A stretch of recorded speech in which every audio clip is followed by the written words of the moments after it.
देखो प्रमेय 10.2 देखो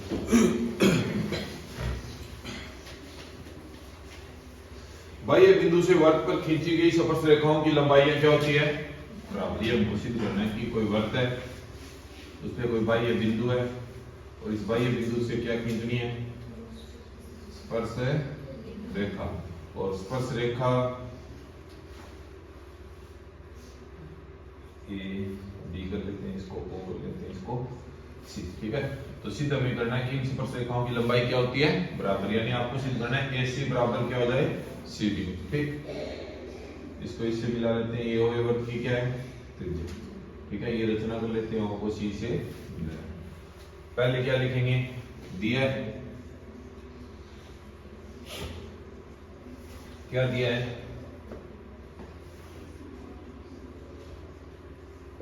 एक ओ केंद्र का वृत्त है तथा AC और BC की स्पर्श रेखा।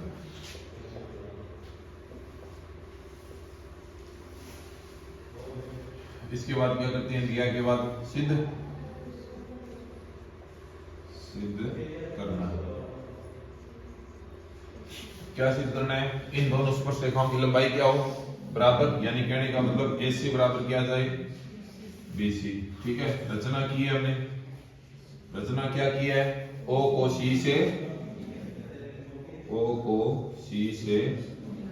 मिलाया O को C से मिलाया। ठीक है यार लिखना है तो O को A और B से भी मिलाया साथ में वो भी लिख सकते। इसके बाद हम क्या करते हैं उत्पत्ति। अब देखो उत्पत्ति में देखो त्रिभुज कितने बने हैं इसमें एक रेख दो दोनों त्रिभुज लेकर दोनों को क्या कर ले सर्वांशम और सर्वांशम त्रिभुजों के संगत भाग क्या होते हैं सिद्ध करने का आपको पता चल गया। तो और सर्वांशम करना है तो कितनी चीज बराबर होगी 3। क्या करेंगे बराबर है 3। ए और बी पे कितने डिग्री का कोण बन रहा है 90 का। क्यों बन रहा है क्योंकि हमने परिमेय 10.1 में पढ़ा था क्या पढ़ा था रे बी जो त्रिज्या और स्पर्श रेखा वो एक दूसरे पे क्या होती है लंब होती है। ठीक है अच्छा इसमें 3 चीज बराबर मिल जाएगी आपको। देखो त्रिभुज का पहले दोनों का नाम लिखो त्रिभुज AOC तथा त्रिभुज BOC।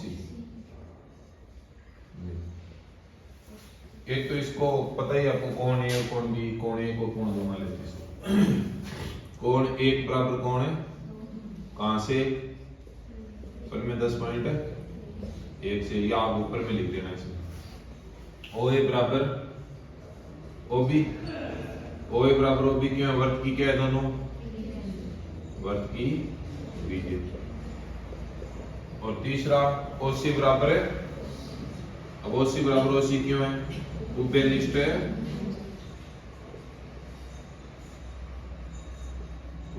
है भुजक। ठीक है वे कॉमन है दोनों में इधर वाले में भी और इधर वाले में। कितनी चीजें बराबर होगी 3। एक तो देखो अगर 90 डिग्री का कोण आ रहा है तो इसको RHS नियम से भी तो कर सकते हैं ना सर्वांशम।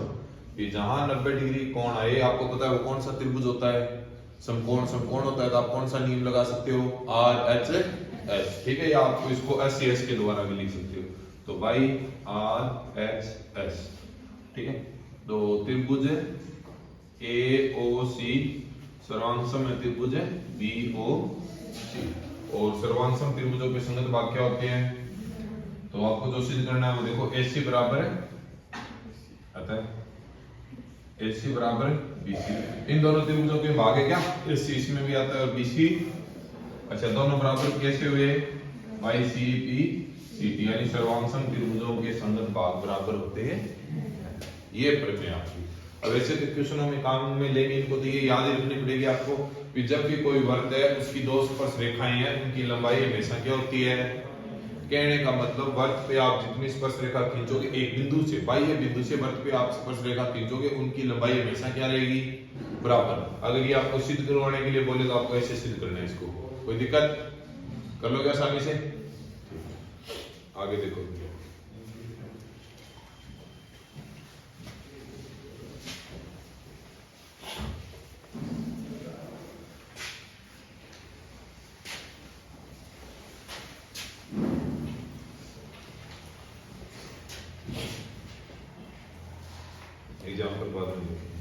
क्वेश्चन नंबर आ दो 1 2 3 ये विकल्प वाले हैं। पहला क्वेश्चन दिया है आपको, एक बिंदु Q से एक वर्त पर स्पर्श रेखा की लंबाई 24 सेमी तथा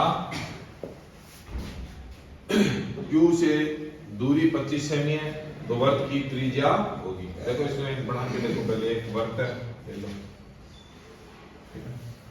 एक बिंदु Q से वर्त पर स्पर्श रेखा की लंबाई, कोई बिंदु है ये, लो Q यहाँ पे भाई ये बिंदु, और यहाँ से स्पर्श रेखा की लंबाई कितनी है 24 सेमी है, ये लो 24 सेमी, तथा Q की केंद्र से दूरी, केंद्र इसका ये है O, Q की केंद्र से दूरी ये कितनी है 25 सेंटीमीटर। तो ये आपको ज्ञात करनी होगी। यहाँ पे कोई बिंदु दिया है क्या, इसका नाम नहीं दिया, तो P Q इसको रख लेते हैं, ये हो गया, ये आपको ज्ञात करनी है, इसको एक समान, ठीक है।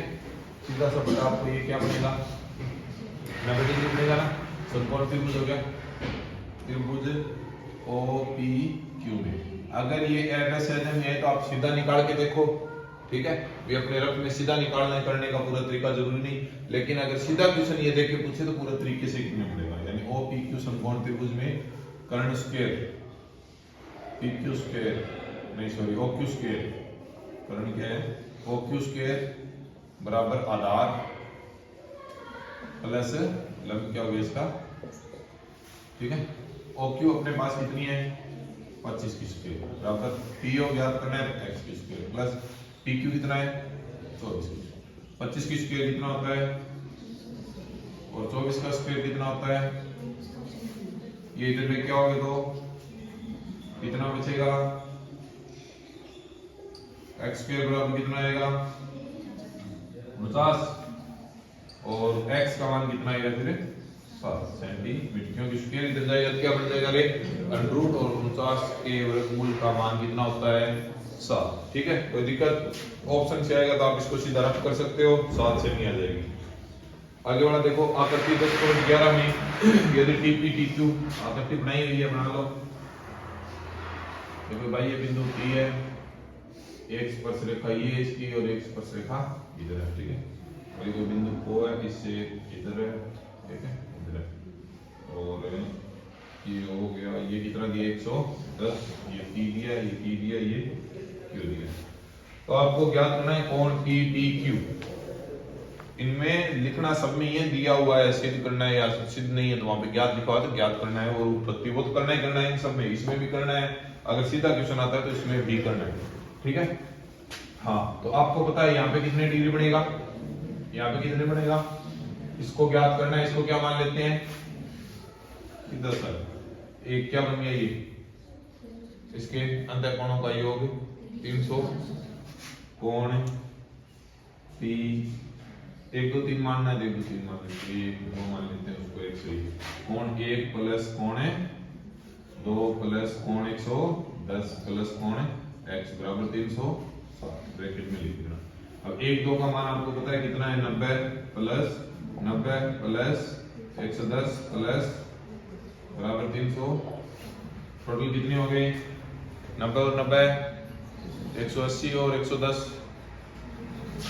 तो कोण x बराबर उधर जाके किसके हो जाएंगे माइनस कितने हुए थे 210 हुए क्या 290 हुए क्या, हाँ, तो कितना बच गया,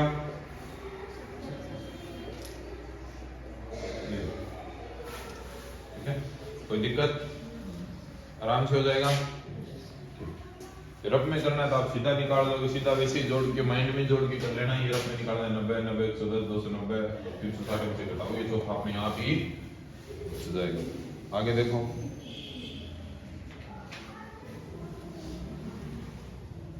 यदि एक बिंदु P से Q केंद्र वाले किसी वृत्त पर PB से स्पर्श रेखा पर 80 डिग्री के कोण पे हो तो POA ज्ञात कीजिए। यहीं पे कर देते हैं, ये भी इतना ही हो जाएगा।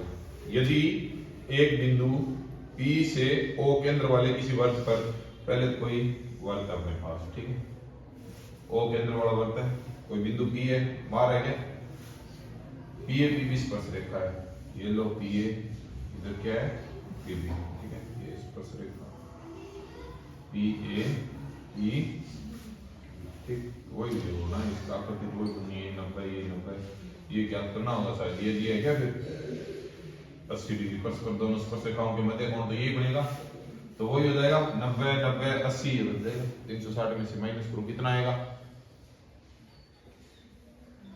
और वैसे कर दिया तो इन दोनों का योग 180 कर दिया तो वैसे भी हो जाएगा। कितना आएगा ये, अगर ऑप्शन में करना है तब बता रहा हूँ कितना आएगा 100, ठीक है। और वरना करने का तरीका ये रहेगा, फिर इसको 1 मानो 2 मानो ये ज्ञात करना है, कोण 1 प्लस कोण 2 प्लस कोण x प्लस 80 बराबर 360। ये कितने हो गए 90 प्लस कोण x प्लस 80 बराबर 360। 90 90 180 और 180 कितने हो गए 200 और कितना बच गया 100। इस तरीके से वही दिया हुआ ऐसे करना है, पहले लिखना आधा करना है क्या, हाँ तो आधा हो जाएगा। अब ये लो उसका हम विभाजन कर दो इसका, कोण x बराबर 2 तो 100 बटा 2 बराबर 50।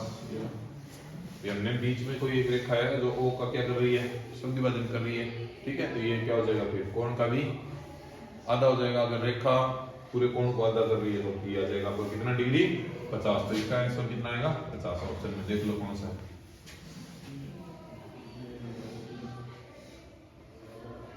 इन तीन में कोई समस्या, छोटा क्वेश्चन तो ये 3 दिए हुए हैं, अगर बुक में से देना है तो इनके अलावा कोई देगा नहीं, ये ध्यान रखना।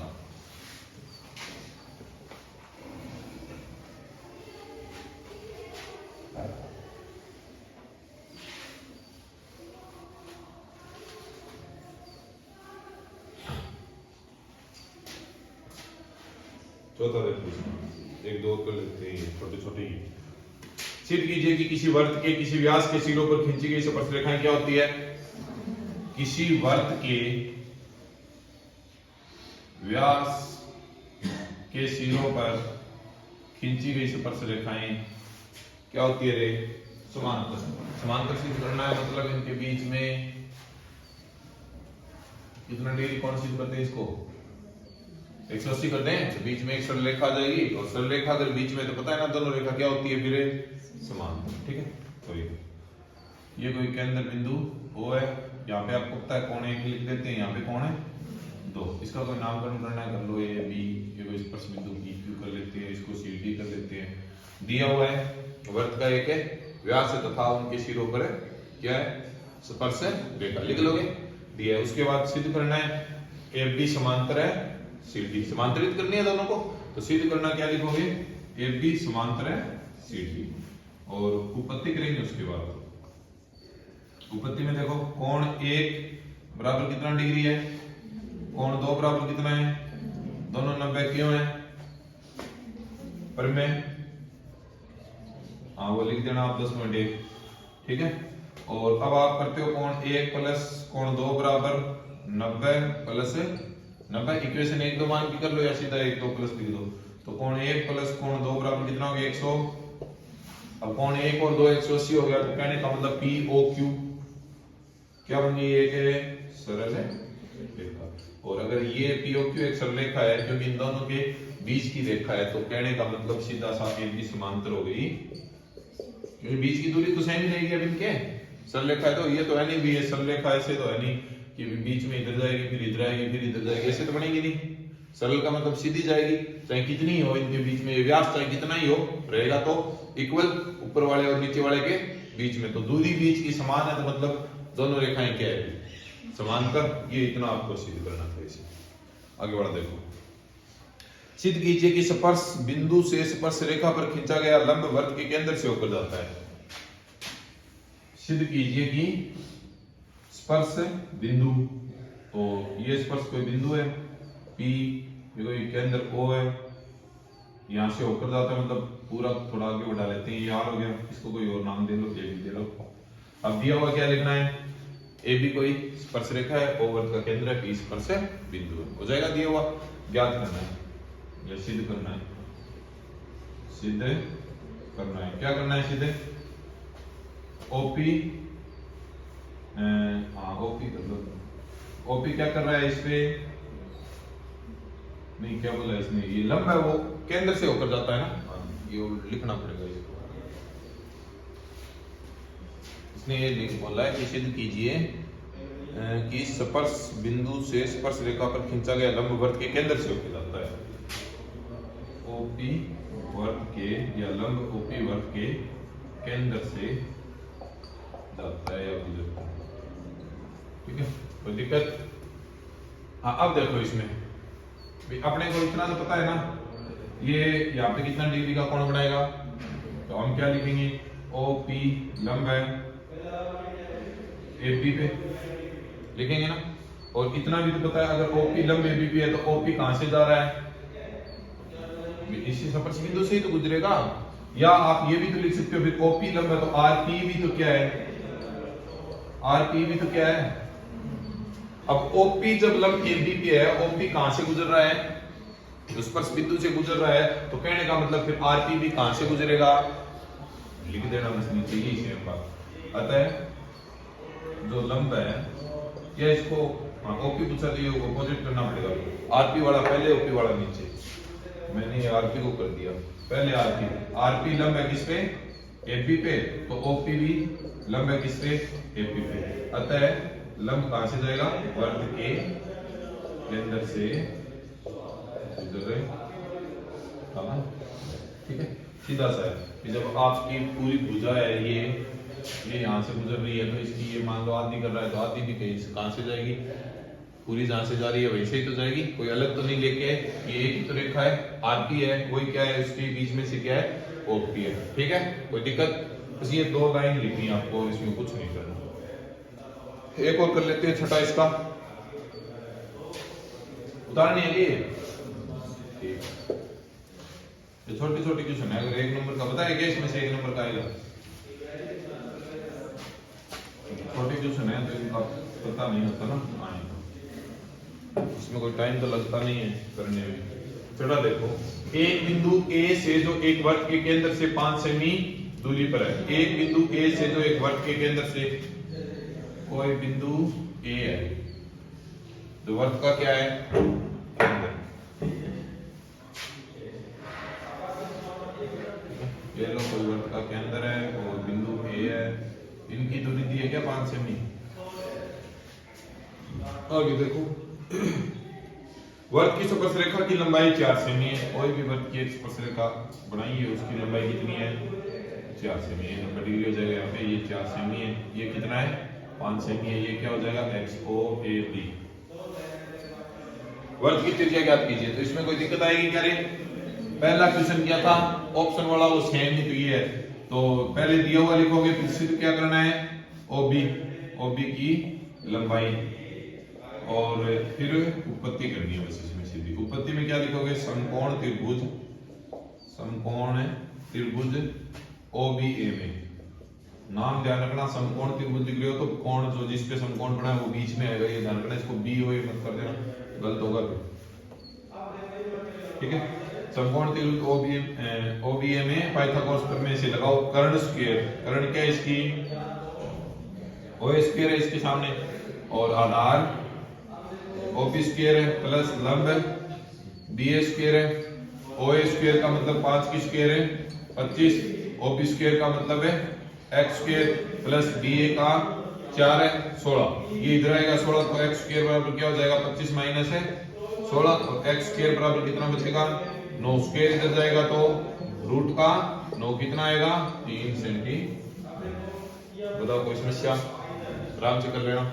ठीक है, इतने ही करूंगा, पर में निकालो पहले, पर में जरूरी है।